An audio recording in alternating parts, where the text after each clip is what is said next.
Mga kwento ni Felmo.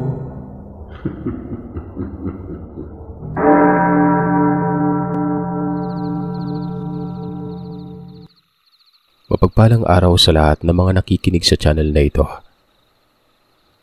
Ako nga pala si Jimmy, taga Nueva Ecija, pero kasalukuyang naninirahan dito sa Santa Maria, Bulacan. Mahilig akong makinig sa channel na ito, lalong-lalo na kapag may mga sender na nagpapadala ng kanilang mga karanasan tungkol sa barang o kulam na ginagamot ng mga albularyo. Isa din kasing albularyo ang aking ama, pero kumakailan lang ay pumanaw na ito.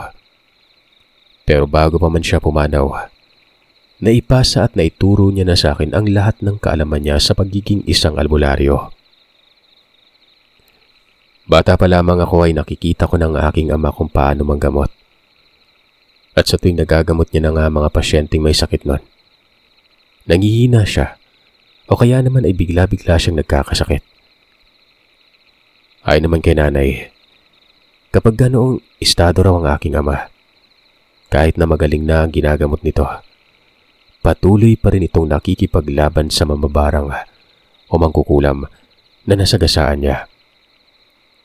Pilit na binabato sa aking ama ang mga orasyon ng pambarang na dapat ay doon sa pasyenteng pinagaling niya nun. Kaya nga sa tuwing nasa ganoong sitwasyon si tatay, ay mga 2 o 3 araw siyang hindi lumalabas ng silid nun, kung saan siya palaging nagdadasal tuwing araw ng Martes at Biyernes. Nagkukulong lamang siya doon at maghapong nag-uusal ng mga orasyon.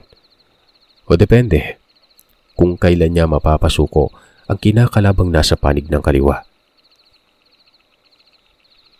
Noon ngang nalaman kong sa akin ituturo ni tatay ang pagiging albularyo niya, mariin talaga akong tumanggi. Ayokong maranasan ng mga pagsubok na napagdaanan niya tuwing natatapos na siya manggamot. Idagdag mo pang kahit hating gabi na at nasa kasarapan na ng tulog ang mga magulang ko, may mga panauhin ang bigla-biglang dadating para magpagamot sa aking ama. Ilang beses pa akong kinausap ng aking ama para kumbinsihin pero ayoko talaga. Natatakot ako sa maaaring kahihinatnan sa hinaharap kong sakasakali man. Pero sa hindi inaasahan, dumating ang isang pangyayari na siyang nakapagbago sa isipan ko. Dekada 90 nang mangyari ito. Isang araw nun, inaya ako ng kababata kong si Lindon na sumama sa kanyang amang magtrabaho sa baryo kung saan naroroon ang malawak na palayan ng amo niya. Nangangailangan daw kasi yon ng trabahante at sakto namang ako ang una niyang naisip nun. Nagkataon namang may sakit si tatay, kaya hindi siya makapagtrabaho ko kaya't pumayag na ako sa paanyaya ni Lindon. Sa kinagabihan, nagpaalam ako sa mga magulang kong mamamasukin na muna ako ng trabaho.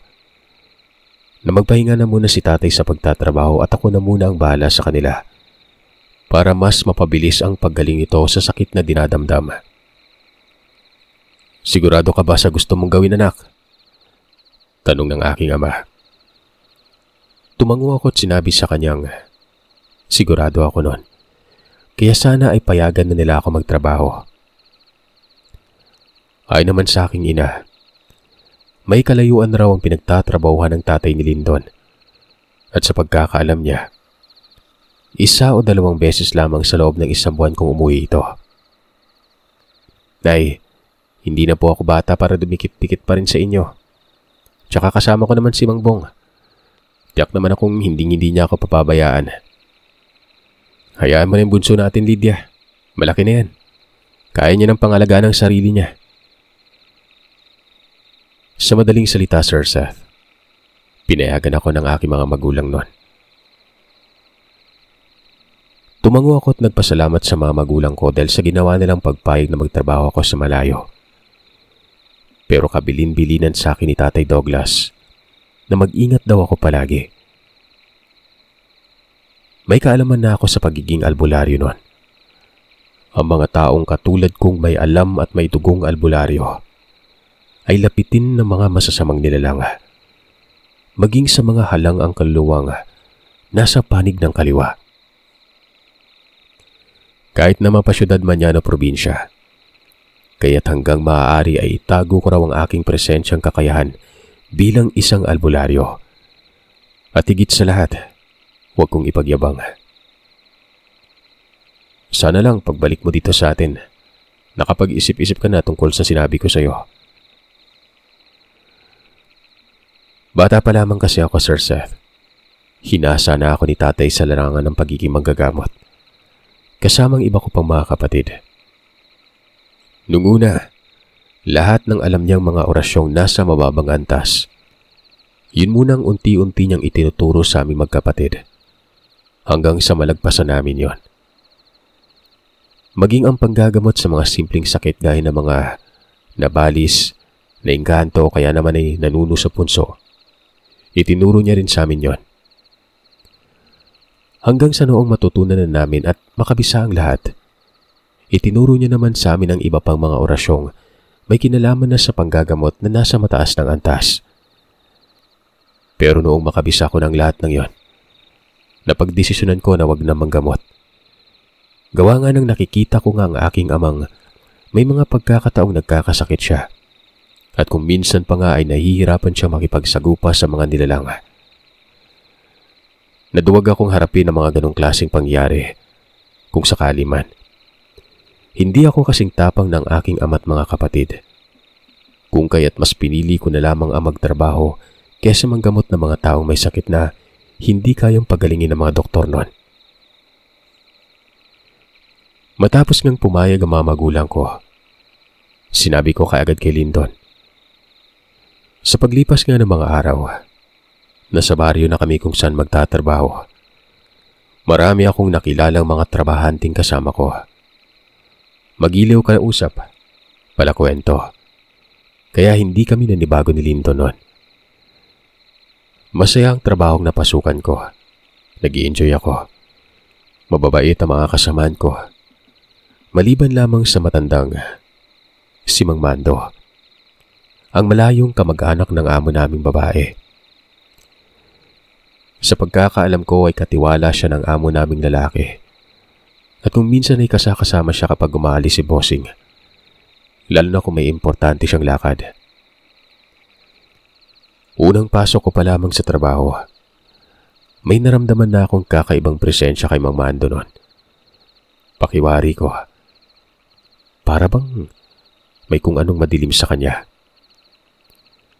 Minsan ay nahuhuli ko rin siyang nakatitig ng hindi maganda sa amo naming lalaki. Pero kapag nararamdaman niyang nakatingin ako sa kanya, agaran niyang iniiwas ang paningin o kaya naman ay naglalakad siya palayo. Isang beses, nahuli ako ng kababata kong nakatingin sa kanya. Nagulat pa nga ako nang tapikin niya ang braso ko at tinanong kung bakit nakatingin na naman umano ako kay Mang Mando. Mukhang habang tumatagal umano, ay nagkaka-interest na ako sa matandang yon. Huwag mong sabihin sa akin nagkakagusto ka na dun sa matanda, pre. Binatukan ko siya ng mahina at sinabihang nababaliw na kung ano-ano ang mga pinagsasasabi kahit wala namang katuturan. Humagalpak siya ng tawa sabay iwas sa ginawa kong pagbatok. Paano hindi ko sasabihin yung bagay na yun eh? Palagi kitang nahuhuling nakatingin dun sa matanda. Pakiramdam ko tuloy nagiging binabae ka na eh. Anya pa. Para matapos ng pangungulit ng kababata ko, sinabi ko na nga sa kanya ang lahat-lahat ng mga napapansin ko kay Mang Lando. Nababaliw na kasi siya, Sir Seth. Akalain mo ba namang sinabihan niya akong nagiging binabae na? Kaya para matahimik na siya, ay sinabi ko na nga sa kanya ang lahat-lahat nun. Wika ko pa. Ilang beses ko nang napapansing parang may kakaibang ginagawa si Mang Mando sa amo naming lalaki. Nakikita ko kasing sa tuwing abala na sa ginagawa ang amo naming lalaki, ay titig na titig si Mang Mando dito habang bumubuka-buka ang bibig. Tapos ay iihip niya yon papunta sa gawin ng amo namin. Sabi naman ng kababata ko, baka may sinasabi lamang raw si Mang Mando sa amo naming si Kuya Raul. Huwag ko umano itong pag-isipan ng hindi maganda. Sunod-sunod akong umiling at sinabi sa kanyang hindi ganun ang nakikita ko. Malakas ang kutob kong may kakaiba talagang ginagawa ang matandang yon. Bihira lamang akong kutuban ng hindi maganda. Pero oras na kutuban ako, madalas totoo yun. Anong ibig mong sabihin? Hindi kita maintindihan. Tanong niya. Bumuntong hininga ako at sa mahihinang boses ay sinabi ko sa kanyang nararamdaman kong may kakaibang presensyang itinatago ang matanda. Hindi ko nga lang alam kung ano. Gaya ba ng itim na mahika yung presensyang sinasabi mo? Tanong niya. Nagkibit balikat ako at hindi sinagot ang tanong niya. Kung ganun, bakit hindi mo nalang alamin kung ano yung binubulong-bulong ng matandang yon? Baka kasi mamaya sinasalbahin niya na pala yung amo natin nang hindi nito nalalaman. May alam ka pagdating sa lihim na karunungan gaya ng ama mo, di ba? Alam kong kayang-kaya mong aurahan yung matandang yon para malaman natin kung ano talaga yung tinatago niya. Gusto niyo ka mang alamin yun, Lindon. Pero hindi pwede. Bago ako payagan ni tatay na sumama sa inyo ni Mang Bong, sabi niya ilihim ko daw yung pagiging albularyo namin. Dahil baka may mangyaring hindi maganda sa akin. Lalo at wala siya sa tabi ko. Hindi niya ako mapoprotektahan o matulungan. Oras na may mangyaring hindi maganda dito. Mangyari? Ano naman yung mangyayari sa'yo Aaurahan mo lang naman yung matanda para malaman mo kung ano yung lihim niya. Maliban dun, wala na. Basta, mahirap ipaliwanag. Dagdag ko pang wika. Kung sakali mang may mangyaring hindi maganda kay Kuya Raul sa mga sumunod na araw, totoo ang kutob ko. Pero kung wala naman, edi wala. Napapakamot na lamang sa ulo ang kaibigan ko at nagwikang ang labo ko umano. Hindi niya makuha kung ano ang gusto kong iparating sa kanya. Wala, halika na. Magtrabaho na tayo. Haya ko sa kanya para hindi na siya magtanong pa ng magtanong. Lumipas sa mga araw, hindi ko na nakikita si Kuya Raul na pumapasyal sa palayan. Nung tanungin ko si Mang Bong tungkol sa amo namin, sinabi niya sa aking ilang araw na umanong may sakit ang amo, kaya't hindi ito nakakapunta sa pinagtatrabahuhan namin noon. Inihabilin raw kay Mang Mando ang pagtitingin-tingin sa mga tauhan at sa mga gawaing ipapagawa nito sa mga trabahante. Nako, yari na. Si Boss Bosan pala uli yung magbabantay sa atin ngayon Sigurado yan, marami na namang iutos yung gurang na yan. Daig pa'y may-ari kung makapag-utos Kala mo takapagmana. Sabi ni Lindon. Agara naman siyang sinaway ng kanyang ama at sinabihang huwag maingay at baka marinig siya ni Mang Mando. Kesa magreklamo sumunod na lamang raw kami kung ano ang inuutos ni Mang Mando noon. Nang sa ganon, walang magiging problema. Naroroon kami para magtrabaho, hindi para magreklamo. Umingos lamang ang kababata ko matapos sabihin niya ng kanyang ama. Hindi niya man sabihin ay alam kong tutol siya sa sinabi ng kanyang tatay noon. Dahil sa totoo lang, magmula noong hindi na nagpapakita sa trabaho ang amo namin, grabe nung makapag-utos si Mang Mando. Kahit hapon na at oras na ng pagtigil sa trabaho, ay sige pa rin ang utos nito sa trabaho noon. Kaya't marami na sa mga kasamahan namin ang naiinis sa matanda. Masyado umano nitong ginagampanan ng pagiging amo. Nung mag-iisang buwan nang hindi nagpapakita ang amo naming lalaki, hindi ko na napigilang magtanong uli kay Mang Bong nung gabing naghahapunan kami kung ano na nga ba ang nangyari sa amo namin. Hindi pa ba ito gumagaling mula sa pagkakasakit? Nakakapagtataka namang ganun ito katagal nang hindi nakakadalaw sa pinagtatrabahuhan namin noon. Gayun ang lapit lamang ng bahay niya sa trabaho. Ayon naman sa ama ng kaibigan ko, sa pagkakaalam mo umano niya, nakailang beses na umano nalabas-masok sa paggamutan ng mag-asawa. Habang tumatagal daw kasi, ay mas lalong lumalala ang sakit ng mga ito at parang inaalat na sa buhay. Dahil maliban sa nagkasakit ang mag-asawa, ay may mga nagsipagsulputan pang mga peste sa palayan. Sunod-sunod namang nagkakasakit ang mga alagang hayop, kaya't ang usap-usapan ay mukhang magbabawas na raw ng mga tauhan dahil hindi na sapat ang perang ipangsasahod sa mga trabahador. Pero hindi pa naman kumpirmado kung totoong magbabawas ng tauhan nun. Maniniwala lamang daw si Mang Bong kung mismo ang amo na namin ang magsasabi. Mag-asawa ho? Ang ibig sabihin, silang mag-asawa ang sabay na nagkasakit? Oo, yun ang nasagap kong balita mula dun sa kusinera nilang si Delia. Ang sabi pa nga sa akin ni Delia, kakaiba raw yung sakit na dumapo sa mag-asawa eh. Hindi kayang ipaliwanag ng mga doktor na sumuri sa kanila. Kahit na napakarami ng tuminging espesyalista.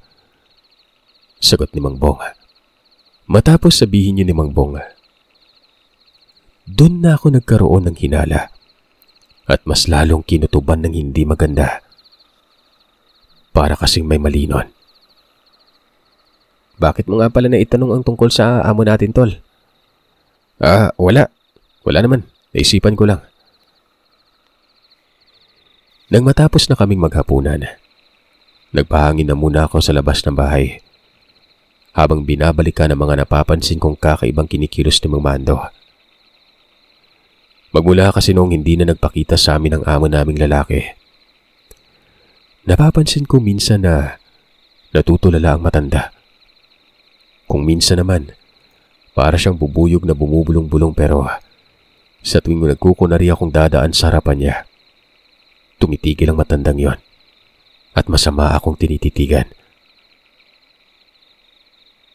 Ano kayang lihim mo, tanda? Tanong ko sa isipan noon. Hoy, nandito ka lang pala. Di mo man lang ako tinulungang magligpit pagkatapos nating kumain. Untag sa akin ni Lindon noon. Tol, pwede mo ba ako samahan sa bahay ng mga amo natin bukas? Tanong ko sa kanya. Wala naman kaming pasok kinabukasan kaya't pwede akong pumuslit at pumunta sa bahay ni Kuya Raul. Nagtataka namang tinanong ako ni Lindon kung ano ang gagawin ko sa bahay nun. May gusto lang ako malaman. Ewan ko ba? Magmula nung malaman kong may sakit ang amo nating lalaki, hindi na ako mapalagi. Inuusig ako ng konsensya ko. Kinabukasan nga'y pinunta na namin ni Lindon ang bahay ng mga amo namin. Sa bakuran pa lamang ng bahay, kakaiba na ang nararamdaman ko.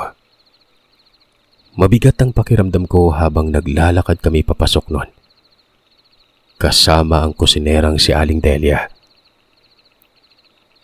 Noon ngang makapasok na kami sa loob, mas lalong tumindi pa ang bigat na nararamdaman ko. Kaya't saglit akong tumigil sa paglalakad at tinapik-tapik ang dibdib ko noon. Tol, ayos ka lang ba?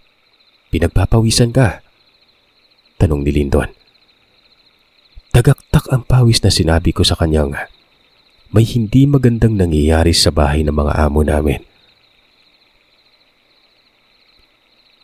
Kaagad kaming dinala ng kusinera sa may sala dahil naroroon umano ang amo naming lalaki. Pagkarating namin sa sala, nakita kong nakahiga sa mahabang upuan ang amo namin. Sobrang nangangayayat na at halos magtuklapan na ang balat nito sa braso at mukha na parabang nalapnos ng mainit na tubig. Nung maramdaman kami ni Kuya Raul, dahan-dahan niyang idinilat ang mga mata. Pilit na ngumiti at nagpasalamat. Sa mahinang boses ay tinanong niya kami kung pumapasok pa ba si Mang Mando. Simula daw kasi nung makaratay na sila mag-asawa, hindi na pumupunta sa bahay nila ang kaanak ng asawa niya. Tumango naman kami at ikinuwento na marami nang naiinis dahil ko makapag-utos at manbulyaw ng mga trabahador. Daig pa ang amo. Marami pa sanang sasabihin si Lindon tungkol sa ginagawa ng matanda pero pinigilan ko siya dahil hindi ito makakatulong sa amo namin. Mas lalo lamang dadagdag sa problemang kinakaharap ng mga amo namin ang sinasabi niya noon. Hayaan niyo po, kapag nakita namin si Mang Mando, sasabihin ko sa kanyang hinahanap niyo po siya. Wika ako noon. Umiling-iling si Kuya Raul at sinabing huwag ko na raw banggitin kay Mang Mando na hinahanap niya ito. Nung bago raw kasi siya nagkasakit ay nagkasagutan silang dalawa. Napagsabihan niya ng hindi maganda si Mang Mando. Gusto niya sanang humingi ng tawad dito dahil sa mga nasabi niya. Kaya nga lang ay naging abala siya. Tapos bigla pa siyang nagkasakit noon. Habang pinagmamasdan ko si Kuya Raul, hindi ko maiwasang maawa sa kalagayan niya. Sa hindi maipaliwanag na pangyayari, parang may boses akong naririnig sa isipan. Para bang nag-uudyok yung tulungan ko mag-asawa. Naglakas loob na akong nagpaalam kay Kuya Raul. Kung maaari ko bang hawakan ang pulso niya sa kamay. Hindi ko na hinintay pang sumagot si Kuya. Dali-dali kong hinawakan ang pulso niya. Paglapat na paglapat ko pa lamang sa kamay niya, naramdaman ko na ang presensya ng isang mambabarang. Sa mga oras na yon, napagpasyan ko ng gamitin ang kaalaman ko sa pagiging isang albularyo. Sa isip-isip ko, kung sakali mang mapagtagumpayan kong gamutin na mag-asawa, sila ang kauna-unahang may sakit na ginamot ko noon. Seryosong tiningnan ko si Kuya Raul at sinabihang binarang siya. At siguradong sigurado akong ganun rin ang nangyari sa asawa niya. May pagtatakang tinanong niya kung nagsasabi ba raw ako ng totoo. Naniniwala ho ba kayo sa albularyo? Tanong ko. Tumango ang amo ko noon. Kung ganun, nasubukan niyo na bang magpatingin sa albularyo? Hindi. Masyado kasi mabilis yung nangyari. Isa pa, hindi ko alam kung bakit hindi sumagi sa isipan ko ang tungkol sa albularyo. Kung hindi mo nga naitanong hindi ko maiisip. Teka, marunong ka bang manggamot? Paano mo pala nasabing binarang ako? Marunong hong gumamot yung kababata ako. Albularyo po yung tatay niya at naturuan din po siya kahit papano. Kung gayon pwede mo ba kaming gamutin ha? Sige po Kuya Raul, huwag ko kayo mag-alala. Susubukan kong lahat na makakaya ko. Pero unahin ko munang gamutin yung asawa niyo dahil nararamdaman kong mas malala yung naramdaman niya kaysa sa inyo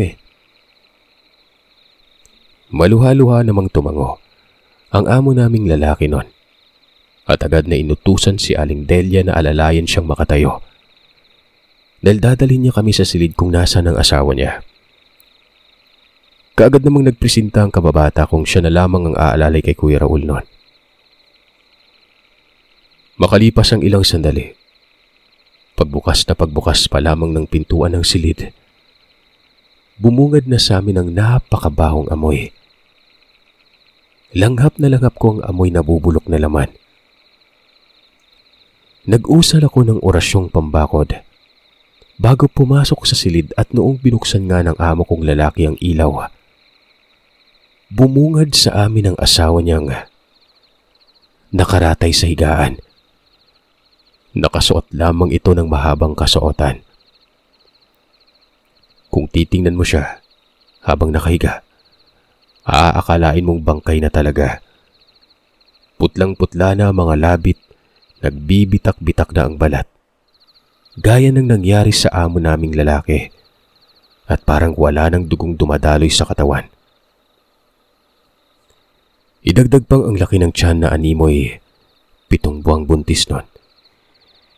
Nung napatitig naman ako sa binti at braso niya, nakita ko ang mga bukol na nagsisipag-unahang magputukan at maging amuka, hindi na pinalampas. Saksing buhay kaming dalawa ng kababata ko kung gaanong nagnanaknak ng grabe ang mga sugat sa binti at braso ng amo namin, maliban lamang sa mukha. Ang mga sugat na nakita ko, parang yung mga naglalakihang pigsa. Tapos may mga maliliit na butas na napakalalim na para bang tinusok ng pakong didos. Tapos, sa pinakagilid ay manilaw-nilaw yon. Naglalangib na namamaga. Grabe ang pahirap ng ginawa ng mambabarang sa amo ko. Parang yung gusto nito, parusahan talaga ng napakatindi ang amo kong babae bago ito kitilan ng buhay. Tinanong ko ang amo naming lalaki kung bakit hinayaan niyang madilim ang kwartong kinahihigaan ng kanyang asawa. Maging ang bintana, pinalutan pa ng makapal na kortina. Maski hangin nga na nagmumula sa labas noon hindi makakapasok. Sabi naman nito, ayaw na ayaw umano ng misis niyang nasisinaga ng araw. Naaalibadbaran raw ito at nangangati ang buong katawan kapag may liwanag na tumatama noon. Kaya nga sinisindihan lang nilang ilaw kapag nililinisan na ito at pinapalitan ng damit noon. Dahil nga sa kaawa-awang kalagayan ng nasaksihan ko, hindi na ako nagpatumpik-tumpik pa. Mabuti na lang at naisipan kong dalhin ang mga panariling kagamitan sa panggagamot na ibinigay pa ng aking ama noong nag-edad ako ng 19. Ginagamit ko lamang ang mga halamang gamot tuwing nakakaramdam ako ng hindi maganda sa katawan. Gaya na lamang ng pagpapalipad hangin ng mga nakalaban ni tatay na mambabarang. Minsan kasi, ang ibang nakalaban ni tatay noon, ang ginagawa nila para makaganti sa aming mga anak ang punteriya. Kaya lahat kaming magkapatid ay may mga ibinigay si tatay na pansariling kagamitan sa panggagamot. Para kung sakali mang wala siya ay kaya naming gamutin ng sarili. So ayun na nga. Kaagad ko nang inumpisang gamutin ang amo naming babae. Sinabihan ko silang lumabas na muna ng silid. Huwag papasok hanggat hindi ko sinasabi. Nang makalabas na sila, nagumpisa na akong magpausok ng mga halamang dahon. Inusalan ko yun at itinapat sa may sakit nun. Kinuha ko rin sa lalagyan ng 3 pirasong balahibo ng manok at nagsindi ng kandilang puti. Pagkatapos nun, isinabay ko sa nasusunog na halamang dahon ang 3 pirasong balahibo ng manok. Matapos kong gawin yon, inusalan ko ang hawak kong dignom at inipit sa hinliliit na paa ng taong ginagamot ko. Maya-maya pa ay nagsisisigaw na ang mambabarang na mabilisan kong nahuli at ikinulong sa katawan ng pasyente at nagmamakaawa itong itigil ko ang ginagawa. Masakit umano't hindi niya makakayanan pa. Nagpakawala ako ng palipad hangin at pamarusa papunta sa bahay ng mambabarang. Sa ikalawang pagkakataon, nagsisisigaw muli ang amo kong babae. Iba na ang boses niya. Pamilyar sa akin ang boses na yon. Boses ng mambabarang na sumapi sa katawan ng taong ginagamot ko. Pakiramdam ko, nakaharap at nakausap ko na ng personal ang mambabarang. Hindi ko lang mawari kung saan at kailan. Galit na nagsusumigaw itong pakawalan ko umano siya at magtutuos kami ng harapan. Hindi yung nagtatago umano ako sa liwanag. Na mga sandaling yon, nasisilaw ata siya at hindi niya makita mukha ko noon. Ayop ka! Sino ka at bakit mo ginamot ang mag-asawa? Napaka-pakialamero mo! Aba, at ako pa talagang minura mo Napapahiyaw sa labis na sakit ang mambabarang sa pag-usal ko ng orasyon noon. Pero kahit na naghuhumiyaw na ito, ay sige pa rin ang pagbabanta niya. Sandali, parang pamilyar sa akin ang boses mo. Hindi ko siya pinakinggan. Salip ay mas diniinan ko pang inipit sa paan ng taong binarang ang hawak-hawak kong dignom. Sa muling pagdiin ko, Doon ko na nakita ang tunay na kaanyuan niya. Mang Mando? Naghuhumiyaw naman sa labis na sakit ang mambabarang. Nagmamakaawang umiiyak na itigil ko na umano ang ginagawa ko. Sinabihan ko siyang titigil ko lamang yon kung tatanggalin niya ang ibinaong barang sa mag-asawa. Agaran naman niya itong binaklas. Matapos niyang gawin yon, nagmamakaawa siyang pakawalan ko na raw at pinamangako niyang aalis na siya at hindi na muling magpapakita pa. Sinong niloloko mo, ha? Hindi ako utu-utu, Mang Mando. Para pakawalan kita ng ganun-ganun na lang. Ngayon, sabihin mo muna sa akin, bakit mo binarang yung mag-asawa? Huminaho ng boses ng mambabarang. Hindi naman daw talaga siya masamang tao. Napilitan lamang siya dahil sa napakapangit tumano ng pag-uugali ng amo naming babae nun. Naturingang kamag-anak, pero kung makapagbitaw ng salita, daig pa umano ang asal hayop. Matagal niya nang pinagtiisan ng amo naming babae dahil wala siyang ibang mapupuntahan at mahanapan ng trabaho. Ayaw niya namang iwan ang pamilya niya para dumayo sa ibang lugar. Pwede ba, Mang Mando? Huwag na tayo magdramahan. Sabihin mo na sa akin ang pinakapunto kung bakit mo binarang ang mag-asawa. Ilang segundo muna ang katahimikan bago nagsalita ito. Nito pa. Nitong huli lang ay lumapit siya sa amo naming babae para mangutang ng pera. Dahil may sakit ang apo niya at kailangan niya yung dalhin sa ospital. Pero hindi siya pinagbigyan ng mag-asawa nun. Maliban sa hindi siya pinautang, ay pinagsalitaan pa siya ng masasakit at kung ano-ano pang mga binibitawang salitang sagad hanggang buto. Ang mas masakit pa sa lahat, namatay umano ang apo niya na wala man lamang siyang nagawa nun. Kung sana'y nagpahiram lamang umano ang mga amo namin, kahit konting halaga lang, baka buhay pa sana ang apo niya. Inaapoy sa lagnat ang apo niya nung manghingi siya ng tulong sa mag-asawa. At dahil sa hindi siya nakahiram ng pera, pag-uwi niya sa bahay, nadatnan niya na lamang na tumitirik na ang mga mata ng apo niya hanggang sa malagutan na yun ang hininga. Kahit pa maalam sa pambabarang itong matandang ito, hindi umano siya marunong manggamot. Lalo na kung normal na sakit lamang yon na kailangan ng medikasyon. Konting halaga lang ang hiniling ko, pero ipinagkait pa nila. Kaya nararapat lang na magkanda malas-malas rin ang buhay nila mag-asawa para malaman nila kung gaano kasakit ang dumanas ng hirap at wala silang malapitan sa oras na may matindi silang pangangailangan. Halata na sa boses ng matandang mambabarang na naiiyak na ito. Naisip ko marahil, yun ang tinutukoy kanina ng amo naming lalaki. Sinabi niya pang sa oras nagmaling siya, ay pupunta nga siya sa bahay ni Mang Mando para personal na humingi ng kapatawaran. Dahil sa awa, pinakawalan ko ng matanda at ginamot na nga ang mag-asawa. Mahabang oras ang gamutan. Pagkatapos nun, napagkasunduan naming personal na pumunta sa bahay ni Mang Mando. Doon ko rin napagtanto na siguro, kaya nahuhuli kong natutulala itong si Mang Mando habang nagtatrabaho ng mga nakaraan. Dahil sa dumanas pala siya ng matinding problema. Kinabukasan lang, matapos kong gamutin ang mag-asawa, nabalitaan na lamang naming patay na si Mang Mando. Namatay ito hindi dahil bumalik ang kulam. Nagpakamatay ito.